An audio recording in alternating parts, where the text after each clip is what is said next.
Wait a minute. Stop scrolling. Wait a minute. What's going on, everybody? How y'all doing? This your brother Shabazz coming to you live. Let me make sure y'all can hear me. I wanna make sure the music is live and direct. What's going on? What's going on? What's going on? And as usual, technology is acting up. So I'm gonna have to do some sound check before we get started. Feel free to tell me how you feel about the music.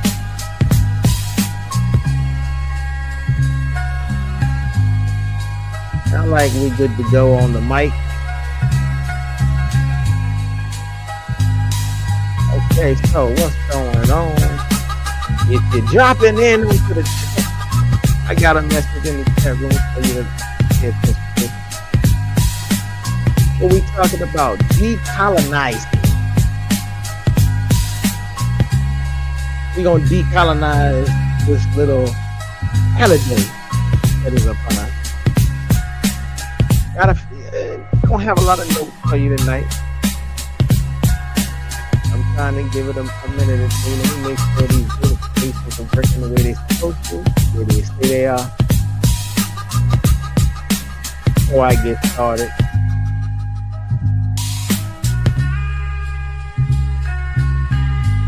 So, we're talking about ThanksTAKING tonight. That's what we're talking about. Because Thanksgiving is not what they talk.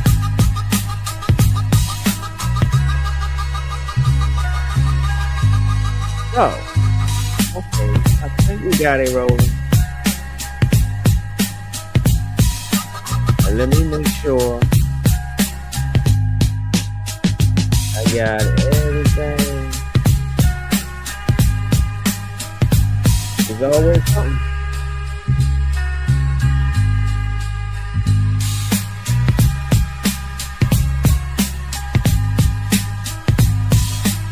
So, like I said, what's going on, ladies and gentlemen? This is your brother Shabazz. Sometimes your Professor Shabazz. This is the perspective. Make sure you get this mic situated correctly. Talking about ThanksTAKING. Talking about ThanksTAKING tonight. Make sure I got this everything. What we talking about is ThanksTAKING. What is ThanksTAKING? Truth about America's most comfortable lie. That's what we're talking about.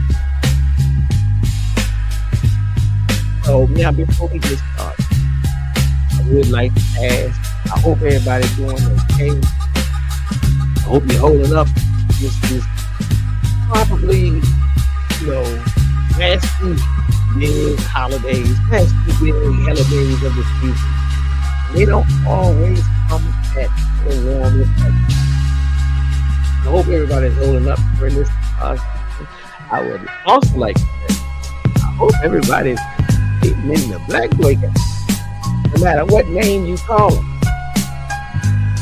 Some people do call them boycott.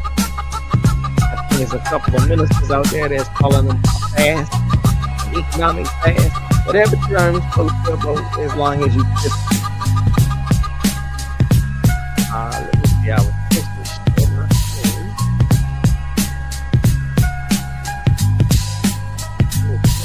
Share this real quick.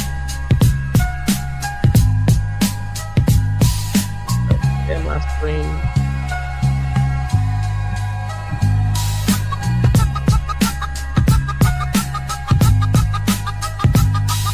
Y'all can see, I ain't making it up.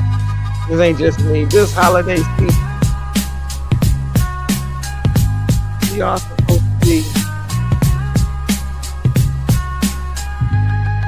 Where is it at? I don't know why it won't fit on the whole screen.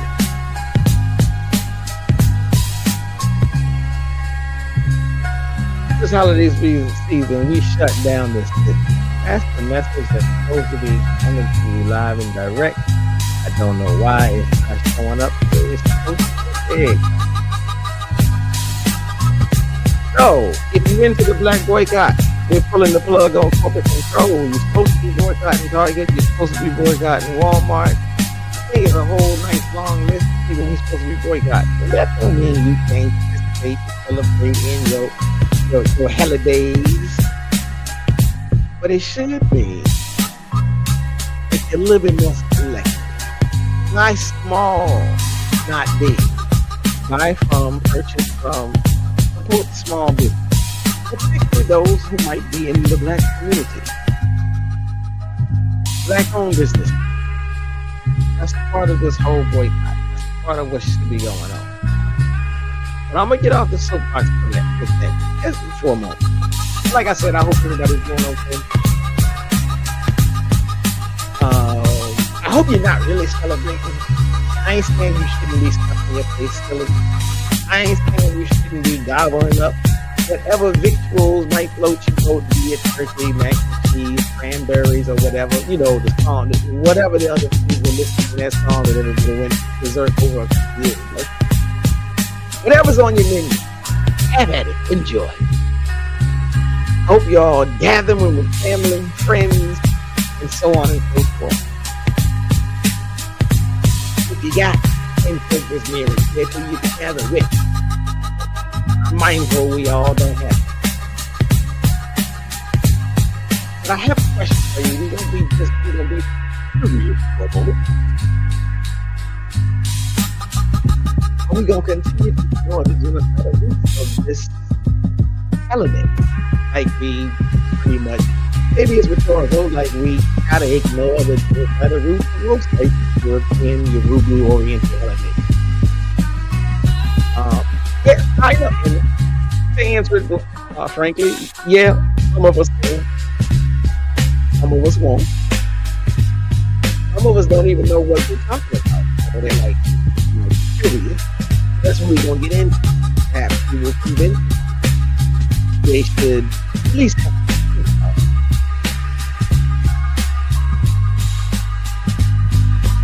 Because I mean, I get it. Let's be real. We all learn the same thing in elementary school. Some of us probably made construction paper headdresses, which, if we gonna be honest, already problematic in and of itself. Some of us even colored in pictures of pilgrims and Indians sharing a feast, as fancifully false as that is. The portrait of harmony and peace. Everyone smiling, looking at rock talk. Yes, you know, pilgrims were shown to be grateful. Native Americans were shown to be generous. And everyone lived happily ever after. Am I right? Well, listen, if you are under the influence, that's pretty much. I'm not saying that that's not what you were taught. I'm saying if you think that that's the narrative, and that narrative is true.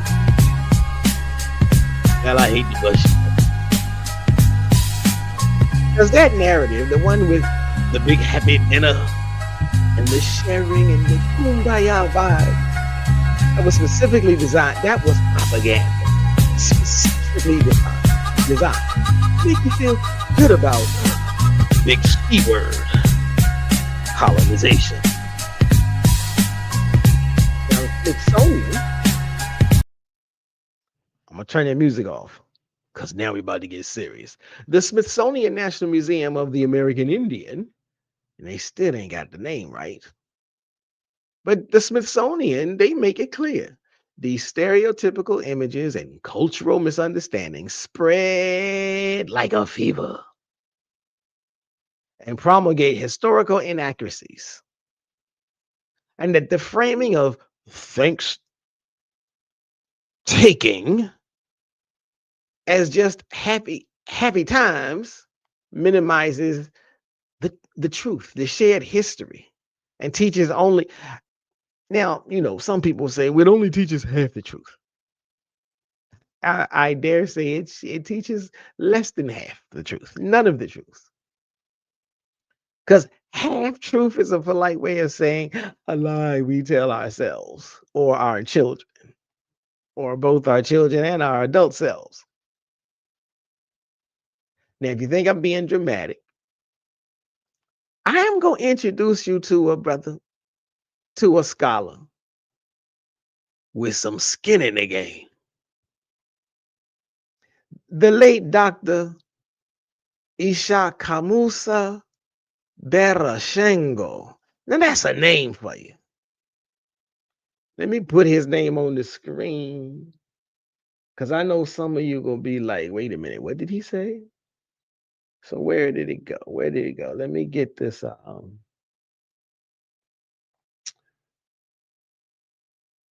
As soon and when you know it, as soon as you need to add something, it ain't there. It literally has disappeared on me. Oh no, here we go. Here we go. Here we go.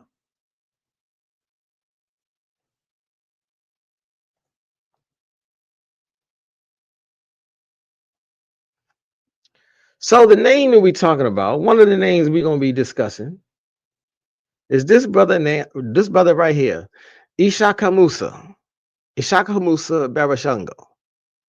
Now he literally wrote the book on this. You know how people say the expression, well, such and such wrote the book? This brother really did. Actually, he wrote two books, African People and European Holidays. Mental Genocide is the one that we're going to be referring to tonight. Now, if I can get that onto the screen, we'll see if we can show it to you.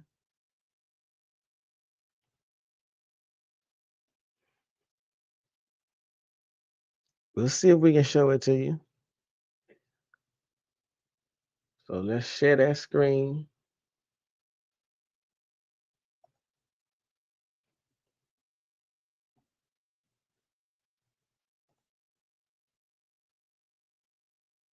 Here we go. We're trying to share that screen, ladies and gentlemen, and it's not quite working. There we go.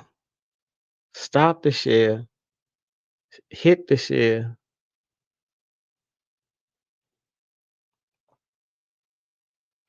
So this is the book we're talking about. So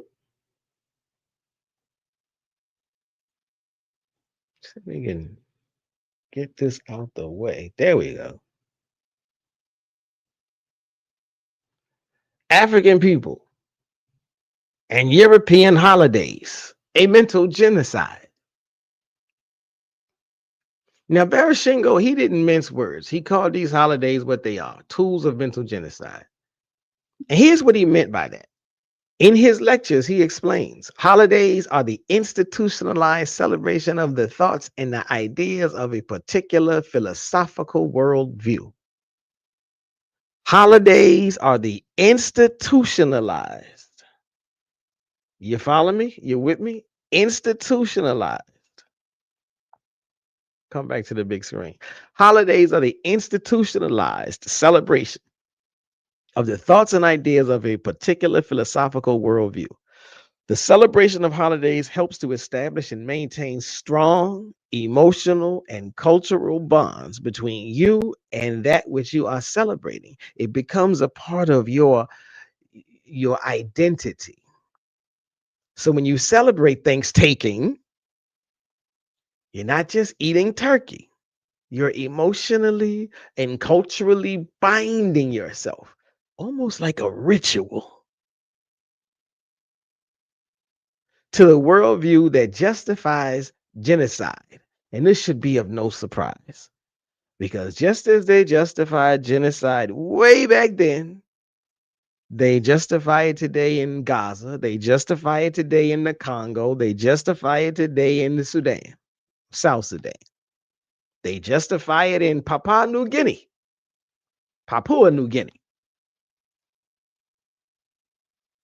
Because genocide is part of the worldview of the Yorugu.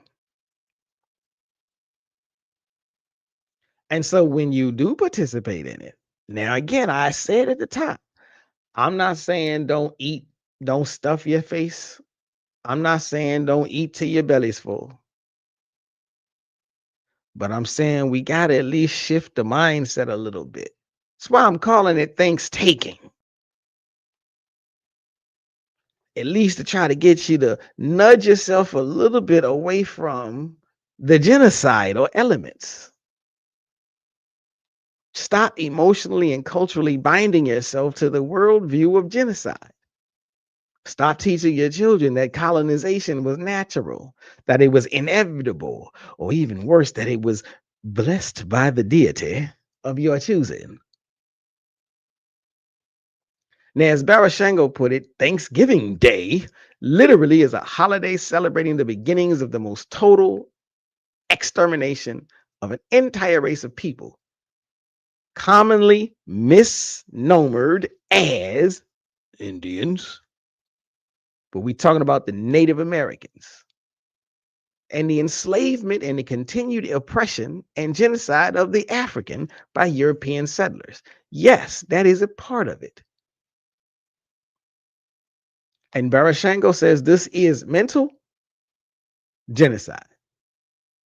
So let's just I'm gonna let you marinate on that while you heating up and double checking the temperatures on the turkey. Here's a few things. So this is what we're gonna talk about, because here are a few things that in particular most modern day school textbooks like to leave out. In 1637, so yeah, we going back.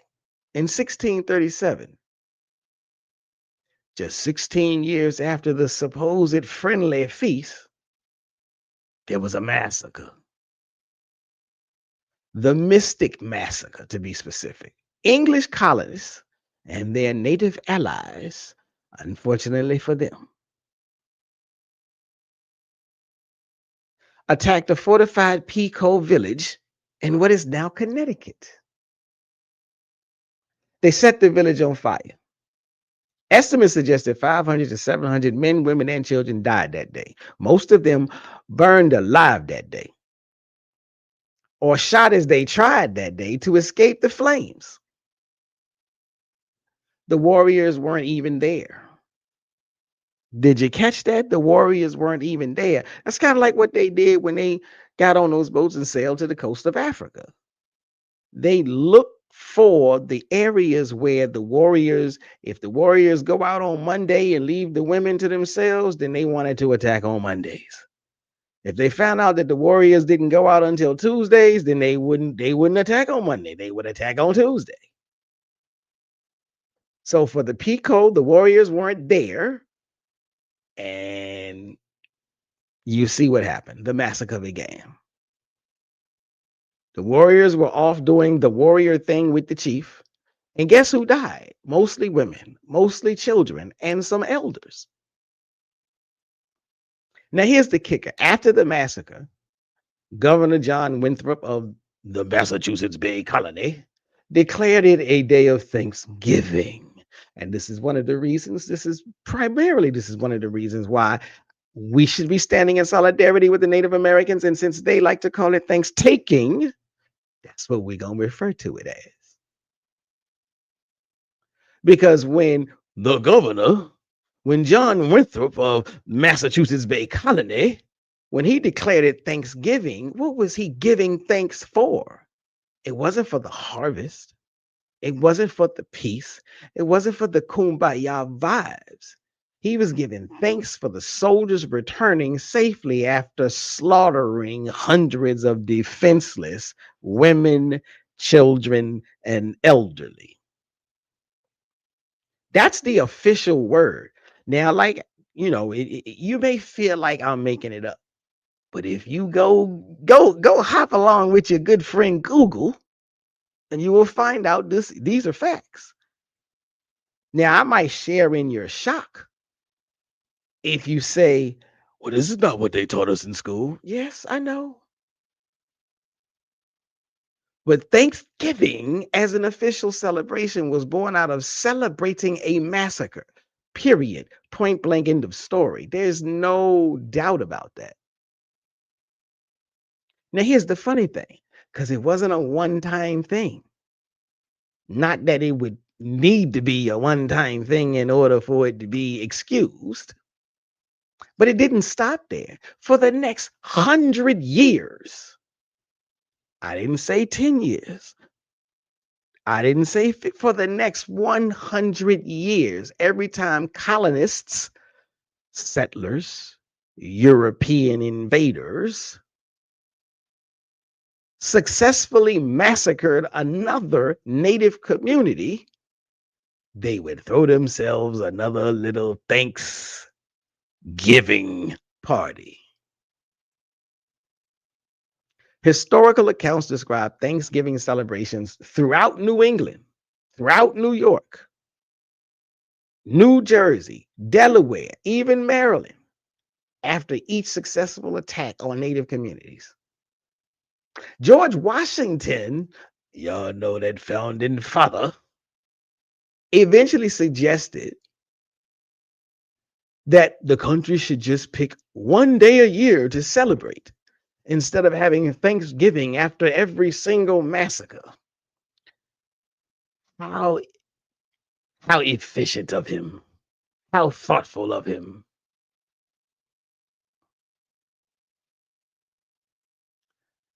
I see we got somebody in here. If you're in the chat, holla at a brother. If you're in the chat, I got a comment in there. Drop in a fire emoji. If you participating in the Black Boycott this season, drop a fire emoji. If you were aware of this massacre history. But it didn't even stop at George Washington. Because y'all remember good old bullet in the head Abraham Lincoln. He's the one who made Thanksgiving. He's the one who made ThanksTAKIng a national holiday in 1863. On the same day, he ordered troops to march against the Sioux in Minnesota. So he declared it right on top. We're going to make this official. We're going to go in there and slaughter them folk, and we're going to celebrate, and we're going to make the whole nation celebrate right along with us. The irony is so thick you can serve it with cranberry sauce. But that's the history. Sorry if I'm stepping on toes.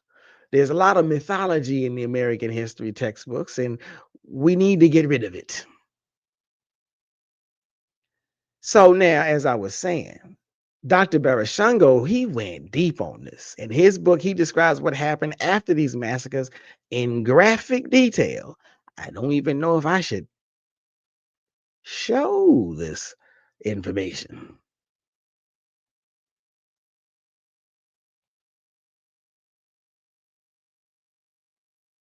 But I'm gonna chill for a hot second. But he wrote about how colonists engaged in what they called sport, what he called grotesque sport, tearing infants from their mothers' breasts, hacking them to pieces, chopping off the heads of parents and kicking them around in the street like footballs. And then they declared days of Thanksgiving to celebrate. Now, again, I'm not trying to rain on your parade. You want to go eat turkey, go eat turkey. I'm just giving you some facts, just making you think about it a little bit. Barashango himself even theorized that the modern tradition of America's favorite pastime, watching football on Thanksgiving, might possibly have been a psychological, eerie, subconscious recollection of the grotesque sport engaged in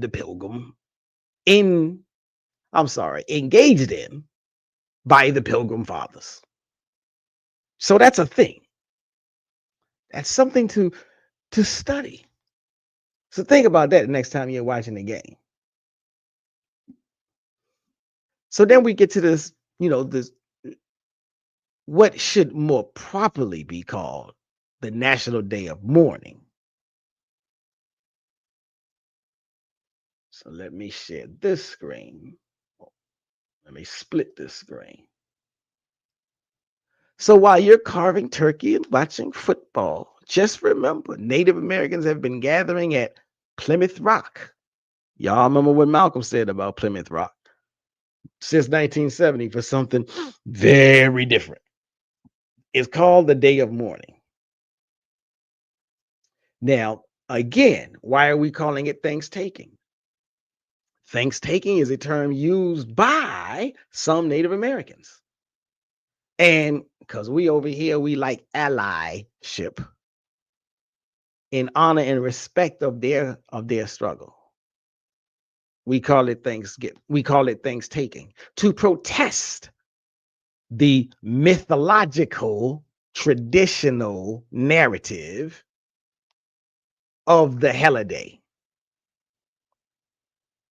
We should pay attention. We should point to, we should be highlighting the historical violence and the land theft and the cultural appropriation and the cultural assimilation that was forced onto indigenous peoples, all at the hands of, yes, the European colonizers, the Yurugu. Now, it would be interesting, or would you be surprised to know that the United American Indians of New England organized this annual National Day of Mourning? And they organized it to remember the genocide of millions of Native people, to remember the theft of Native lands, and to call attention to the ongoing assault of Native culture. They gather at the feet of a statue of Grand Sachem Massasoit. Now, I'm sorry if I said that name wrong. But that's the very Wampanoag leader from your elementary school fantasy to make sure America never forgets what actually happened. Because here's the thing, Native people didn't just disappear into history like forest ghosts after the first feast. No, they're still here. Clear that screen.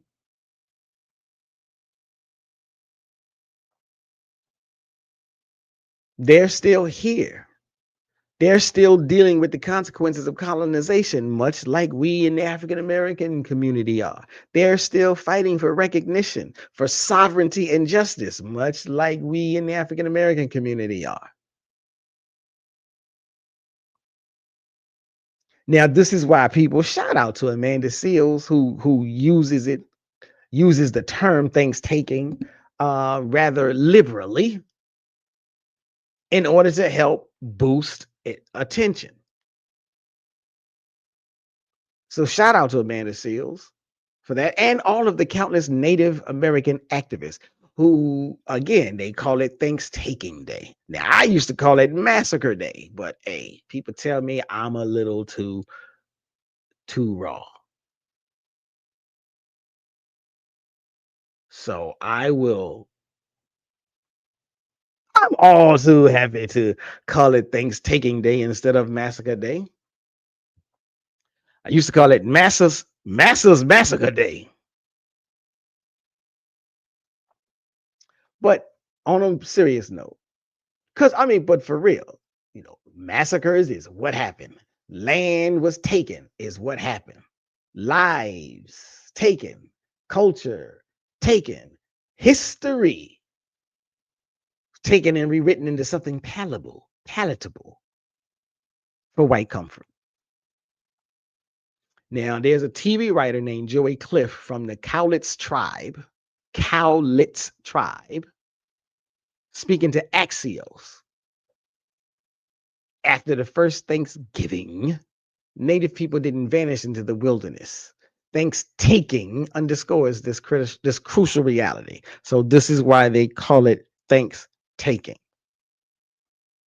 Even jumping up on social media, if you go look for it, you'll find the hashtag The hashtag ThanksTAKIng has grown significantly on social media, used by indigenous activists, scholars, and artists who are, if not Native American, then, like I said again, who are allies to bring attention to land theft, cultural erasure, and the exclusion of Native American history in schools.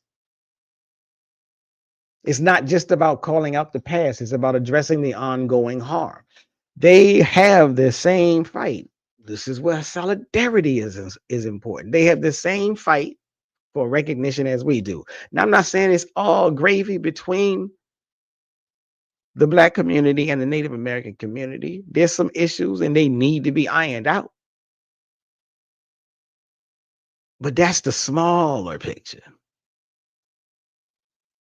Let's be clear, the violence in both communities continues. The violence enacted upon both communities from the federal government still continues. Even as late as the 1970s, forced sterilization of Native American women was common in the United States. Native Americans are killed by police. Now, some say at just as high rates, and some say at higher rates than any other racial or ethnic group. In 2017, just days before ThanksTAKIng, a 14-year-old Native American boy was shot and killed by law enforcement on a reservation in Wisconsin. You know, they were supposed to have their own sovereignty on the reservation. They were supposed to be protected from the federal government's overreach on the reservation. And like all the other treaties, Uncle Sam just stampede whatever he so desire. Now, you know, I did some research, I did some digging, and there's a brother by the name of Chef Sean Sherman. I'm saying that slow so you hear me just in case. Chef Sean Sherman, founder of the Sioux Chef and a member of the Oglala Lakota Sioux tribe. He wrote in Time magazine that Thanksgiving has nothing to do with Native Americans and everything to do with an outdated establishment fabricating a narrative to support their questionable authority over defining what makes a real American. And let's emphasize questionable authority. This myth about Thanksgiving serves a purpose. It makes colonization seem inevitable.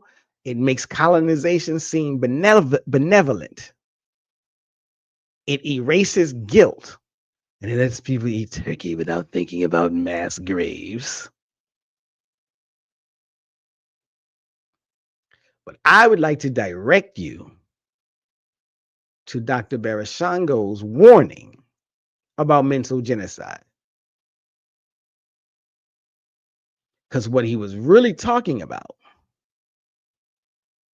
in his lectures, he explains the Europeans are celebrating their victories over their enemies. And we need to understand just who they define as enemies. Let me ask you this. If you found out a group of Americans was getting together on one particular day and they were celebrating the death of your loved one, how would you feel about that?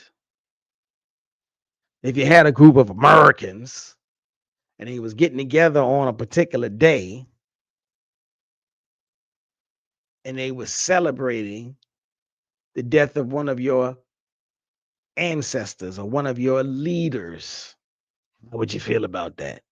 How would you feel if you found out that there were people getting together to eat turkey and cranberries on September 11th to commemorate the miracles that occurred that day? I'm pretty sure that's going to hit you kind of differently.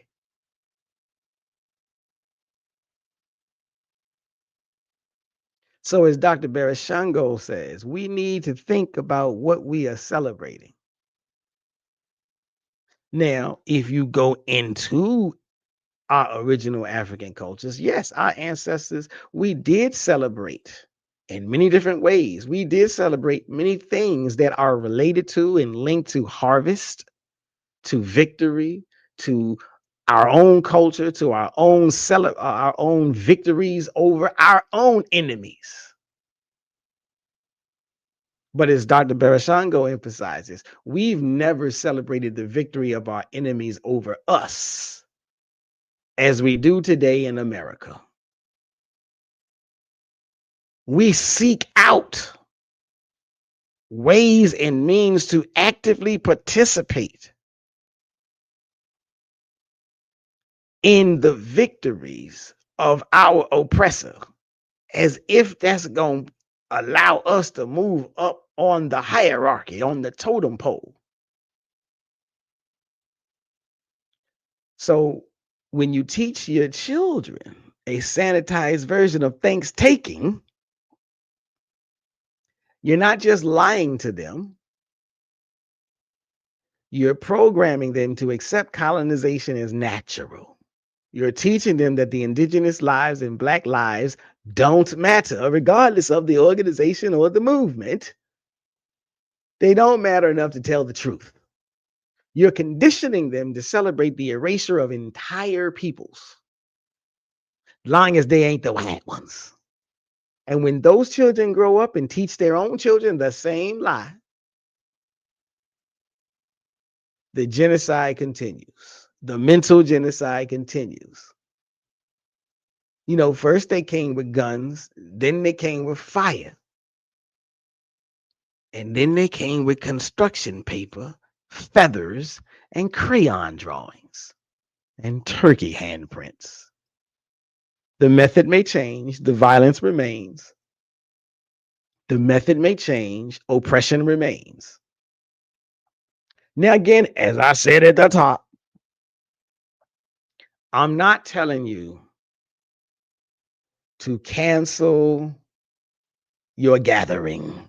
I'm not telling you to cancel your dinner. And I want to say this, and I want to stress this, because like even when I was teaching formally in the classroom, I would have students asking me, "What are you going to do for thanks?" And I'm like, I don't do that. I don't do that. I'm not asking you to stop gathering with family and eating good food. Those things are fine. Whatever foods you want. If you really feel like turkey is your thing, then have at it. I'm not going to be eating any turkey. I'm good with some buffalo wings. I'm good with some Chinese food. I'm good with some African food. That's me. I ain't saying you should do that. I ain't saying you need to do that. But what I am saying is, at least name it for what it is. Now, maybe if you don't want to align yourself with the Native Americans, then call it truth giving. You want to align yourself with the Native Americans, then call it what they call it, ThanksTAKING. Call it that day. That day we eat a lot. Or rather, that day we eat a lot and pretend colonization wasn't a potluck, wasn't a pot of tricks. Understand the truth doesn't mean that anyone is asking you to give up seeing family or cooking amazing food and having a good old hunky-dory time. It means being intentional about acknowledging history. It means recognizing whose land you're on. It means supporting Native voices and sovereignty movements. Because you can't be in, for all intents and purposes, you can't be in a war against your enemy. Recognize you got other potential allies who are in a war against that same enemy, then turn around and say you would like the allyship, but then you only want it one way. Allyship is not a one-way street. So, as I said, if we're boycotting corporate America, if we're boycotting billionaires, because the boycotts themselves, the boycott doesn't say don't go buying anything. The boycott doesn't say don't go spending anything. That's not what they're saying. What they're saying is Don't continue feeding the beast. So, like, if I'm gonna buy a turkey, I'm gonna look around and see, are there any black farmers selling turkeys? The boycott says support black businesses, support small businesses. How about support a tribal business? Support a Native American business. Buy a book from a Native American author. Buy a book from a black author. Advocate for land back initiatives. Repost, retweet something from a Native American. Do something. Don't let the full 24 hours of the day be all about celebrating Urugu's victory. Learn a little something about the indigenous people whose land on which we stand.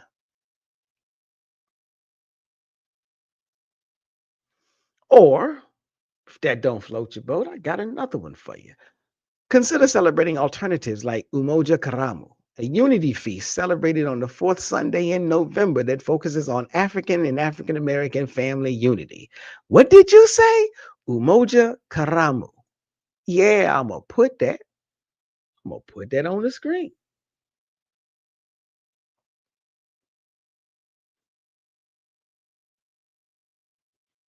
Umoja Karamu. Swahili words for you. A unity feast celebrated on the fourth Sunday in November that focuses on African and African American family unity rather than perpetuating colonial mythology, rather than perpetuating murderous colonial mythology. Now, Barashango was a major advocate for this alternative celebration because celebrating ThanksTAKIng without acknowledging its origins is like throwing a birthday party at a crime scene and wondering why some people aren't in a festive mood. So, here's an uncomfortable truth. You can chew on this one. Fact remains, at the end of the day, bottom line, we're all living on stolen land. Every single person in the contiguous 48. And I shouldn't even say it that way because if you live in Hawaii, you're living on stolen land. If you live in Alaska, you're living on stolen land. Every single person in this country, you are either directly or indirectly complicit in a system built on genocide, displacement, and erasure. Now, I know that might not sound what you talk about. We ain't had nothing to do with it.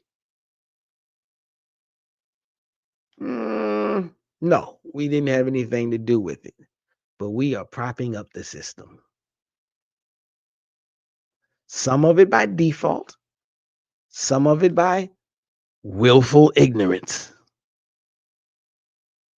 Then there's a UCLA professor, Shannon Speed, notes and Speed notes every single person here is living on stolen land. We're all complicit. What we should really be doing on ThanksTAKIng Day is acknowledging and thanking the people on whose land we are guests.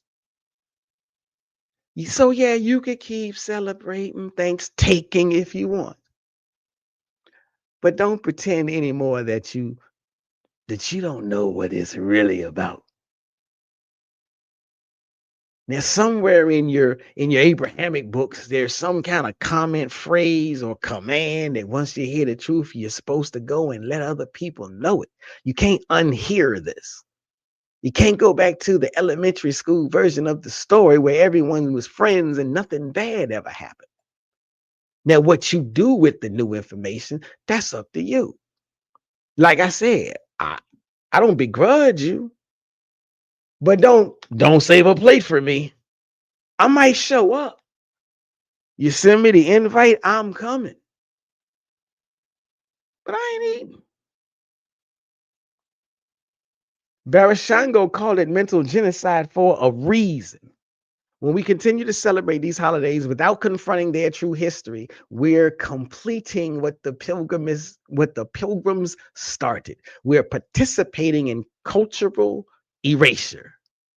We're teaching the next generation that some lives, be they indigenous, be they black, be they brown, some lives don't matter.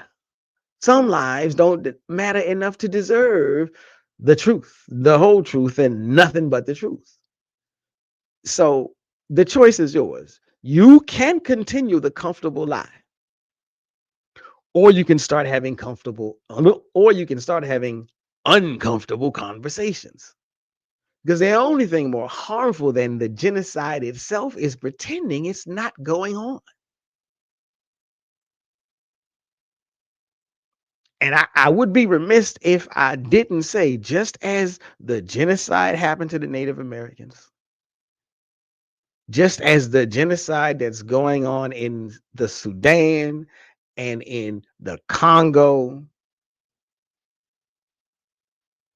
just as the UN recognized Uncle Sam's dirty, bloody hands in the genocide of the Black community, the African American, the descendant of transatlantic slavery in the United States of America. But you're supposed to go sit down with a smile on your face and pass the stuffing. Like I said, y'all do you. I'ma do me. I'm not chilling. Oh no, I am gonna chill. I'm not participating in ThanksTAKIng.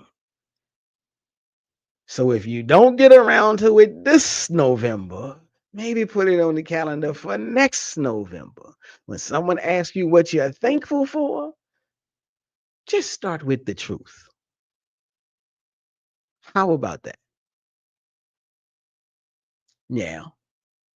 Stop scrolling. If you're jumping in, this is your brother Shabazz. This is the proper perspective. We talking about boycotting. I heard that the Target boycott has been so effective. Them fools is almost getting ready to have a conversation about bankruptcy. That means we're supposed to keep the boycott rolling full steam ahead. Don't go buying nothing at Target. Even the black businesses that were in Target got kicked out of Target. Some of them. But even they have websites where you can buy directly from them.